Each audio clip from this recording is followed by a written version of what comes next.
साक्षी तिवारी जी। राधे राधे महाराज जी। महाराज जी, क्या किस्मत जैसा सच में कुछ होता है? क्या हमारी किस्मत हमारी ही हाथों में होती है? तुम्हारे हाथों में नहीं होती, विधाता के हाथों में होती है। हमारे हाथ में तो बदल देना भी, लेकिन नहीं। अवश्य में वो भोक्तव्यम कृतम कर्म शुभाशुभम। तुमसे जो पाप कर्म बने उनका भोग भोगो, जो पुण्य कर्म बने उनका भोग भोगो, और जो भजन कर रहे हो इससे भगवान की प्राप्ति होगी। नहीं, बड़े बड़े महात्मा जन आई हुई जो प्रारब्ध की मार है उसे बचा लेते, कोई ऐसा नहीं। सुनो भरत, भावी प्रबल बिलख कहो मुनिनाथ। मुनि नहीं, मुनिनाथ वशिष्ठ जी, जो नई सृष्टि रच सकते हैं। हानि लाभ जीवन मरण जस अपजस विधि हाथ, ये विधाता के हाथ में, ये अपने हाथ में नहीं है। अपने हाथ में राधा राधा राधा राधा रटो, और दुख सहने की ताकत और आगे बढ़ने की क्षमता ये भगवान के नाम से प्राप्त होती है, भगवान की प्राप्ति होती है। कि आपके श्रीमुख से बहुत बार महात्माओं का मतलब महिमा सुनी है कि उनके भजन के प्रभाव से उन्होंने क्या कर दिया। हाँ, देखो हम उसको इस रूप में देखो, हम आपको बताएं, जैसे आपके कैंसर है, अब आप हमारे बहुत प्रिय हो तो हम नष्ट कर सकते हैं। कैसे नष्ट कर सकते हैं? कि कैंसर की पीड़ा हमने ले ली, तुम जान नहीं पाए, अब हमारे एक फोड़ा हुआ, अब वो साल भर दर्द करता रहा, भीषण पीड़ा रही, वो तुम्हारे पूरे जीवन के कैंसर का कष्ट भोग लिए, पता नहीं चला, ना आपको पता चला ना समाज को पता चला, और आपको लगा बाबा की जादूगरी ने ठीक कर दिया। असलियत में जो संत जन किए वो ये किए, बकाया इस पर तो हमें विश्वास ही नहीं कि छू, और ऐसे ये सब बातें।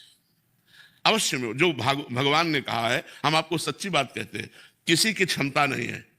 बिल्कुल आप इस बात से एकदम क्लियर हो जाइए कि यदि कल आपको चभेटा लग करके टांग टूटनी है, गिरना है, तो आप नाम जप कर रहे हो तो टांग टूटेगी नहीं पर चोट पहुंचेगी, इतना हो सकता है। पर आप कल गिरेंगे।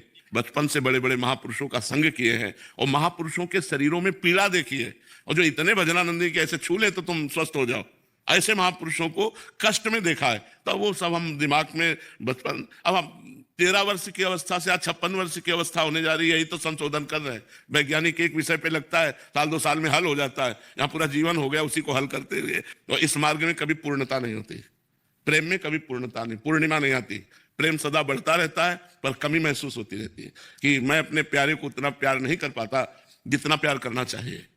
मैं बहुत नीच हूं, उनकी अपार कृपा है।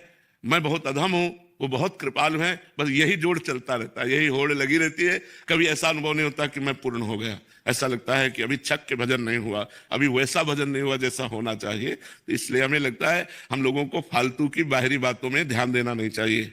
मृत्यु के विधान को, काल के विधान को, कर्म के विधान को कैसे कोई रोक सकता है? ये सब मजाक है, ये सब विनोद है, ये सब दिखावा है। ऐसा नहीं हो सकता। ब्रह्मास्त्र का प्रयोग मच्छर मारने में नहीं किया जाता, उसे भोग लिया जाता है और परमात्मा की प्राप्ति करनी हो। ये कोई खिलवाड़ थोड़ी मार्ग है, भगवत मार्ग कोई खिलवाड़ थोड़ी है।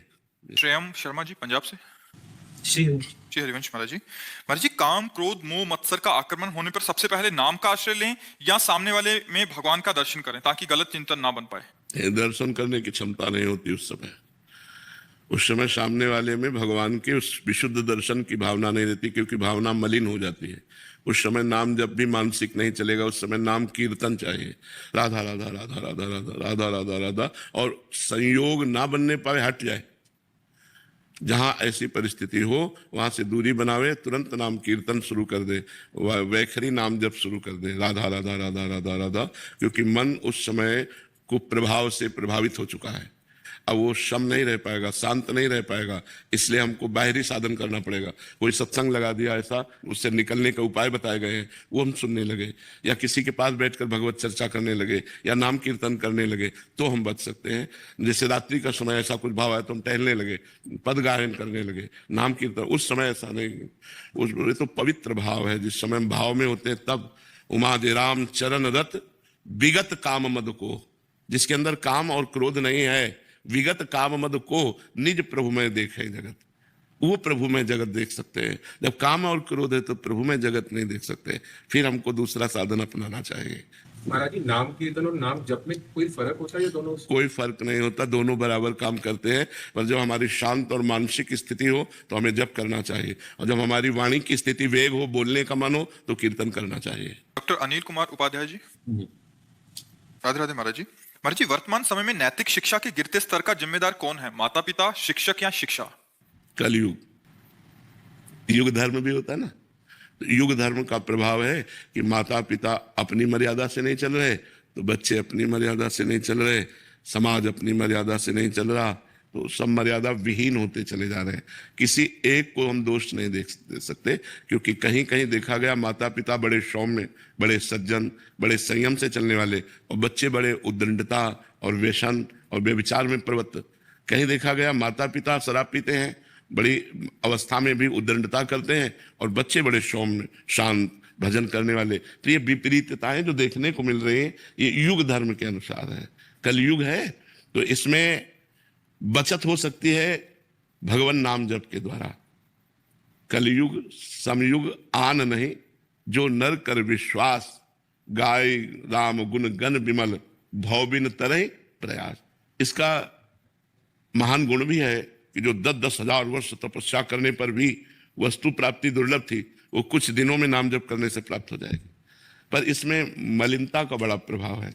कलयुग के जैसे स्थान है मदिरा पीना, उसके दिमाग में, उसके घर में कलयुग का तांडव होगा। द्युत कीड़ा, गेम, जुआ, परिस्त्री गमन, हिंसा, मांस खाना, झूठ बोलना, चोरी करना, स्वर्ण की चोरी करना मतलब संपत्ति की चोरी, इनमें कलयुग का साक्षात वास है। और ये प्रायः हर व्यक्ति और हर परिवार में इनका प्रवेश हो चुका है।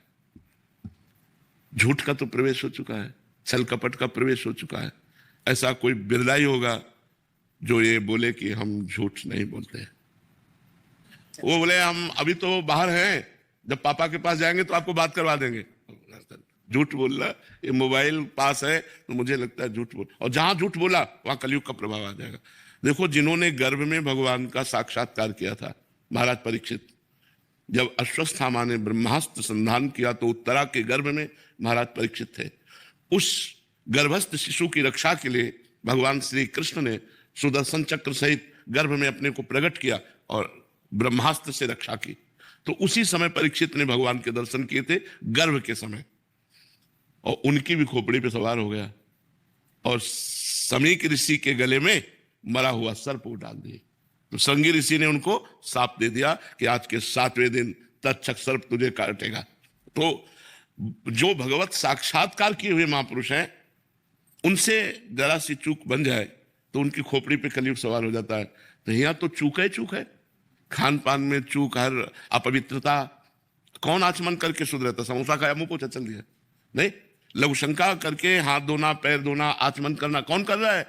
कौन कर रहा है? अरे सोच करके नहीं कर रहे तो लघुशंका की तो बात जाने दो। मतलब अपवित्रता, मिथ्या भाषण, छल कपट, बनावटी, ये चीजें बढ़ रही हैं। युग धर्म का प्रभाव है कि आज के 40 वर्ष पहले हमने कहीं बॉयफ्रेंड गर्लफ्रेंड नहीं सुना, ये लिव इन रिलेशन आदि ऐसे संबंध कहीं नहीं सुने गए। बड़ा पवित्र भाव रहता कि जब तक पाणी ग्रहण नहीं होता तब तक सब ब्रह्मचर्य धारण करने की चेष्टा करते, और जिससे पाणी ग्रहण हुआ उस पत्नी को अपने प्राणों से भी अधिक प्यार करना, उस पति को अपने परमेश्वर के स्थान पर रख देना, ये हमारे सनातन धर्म की मर्यादा रही है। ये हमारा जो भारत है वो ये पवित्र देश है जहां पत्नी को प्राण प्रिय अर्धांगिनी माना गया और पति को परमेश्वर के स्थान पर रख दिया गया, और माता पिता को तो साक्षात भगवान माना गया। मातृ देवो भव, पितृ देवो भव। अब कहाँ है? मैं 15 वर्षों से निःशुल्क पढ़ा रहा हूँ जी जी और मैं अपने 800 बच्चों की तरफ से जी। आपको प्रणाम करता हूँ। महाराज जी, एक प्रश्न और है जी। कि जब हम ये काम करते हैं जी और करते करते थकते भी हैं, जब मन बड़ा विद्वल हो जाता है जी तो फिर ऐसा लगता है इसको छोड़ दें। नहीं। लेकिन जब वो माएँ आती हैं, नहीं। जब वो उनके पेरेंट्स आते हैं, उनको देख करके लगता है कि चलो हम धक्का खाएंगे लेकिन इनके बच्चों को पढ़ाएं। नहीं, अपने कर्तव्य का धर्म पूर्वक पालन करने वाले को ये जो निराशा प्राप्त होती है वो भगवान का आश्रय दृढ़ ना होने के कारण। केवल आप व्यवहार का आश्रय दृढ़ लिए हैं, भगवान का आश्रय दृढ़ नहीं लिए। यदि आप नाम जप करते हुए भगवान का दृढ़ आश्रय लें और परोपकार करें तो आपका हृदय शीतल रहेगा, ये स्थिति ही नहीं आएगी। ये स्थिति, और हम इतना जरूर वादा करते हैं कि भगवान आपकी आवश्यकताओं को अवश्य पूर्ण नहीं कर रहा है, भगवान पूरी कर। क्योंकि ये हम स्वयं में अनुभव कर रहे हैं कि हमारे 500 साधुओं का और सैकड़ों अन्य अतिथियों का भोजन छाजन वास व्यवस्था सब भगवान कर रहे हैं। तो हमें लगता है यदि हम निःशुल्क कार्य करेंगे तो शुल्क भगवान देंगे, और वो हमारे हृदय में शांति और बाहरी व्यवस्था भी करेंगे। कौन कर रहा है? वो सब कर रहा है। हाँ, इसलिए मुझे लगता है उबो मत, थको मत, परोपकार करो और यही भगवत प्राप्ति करा देगा।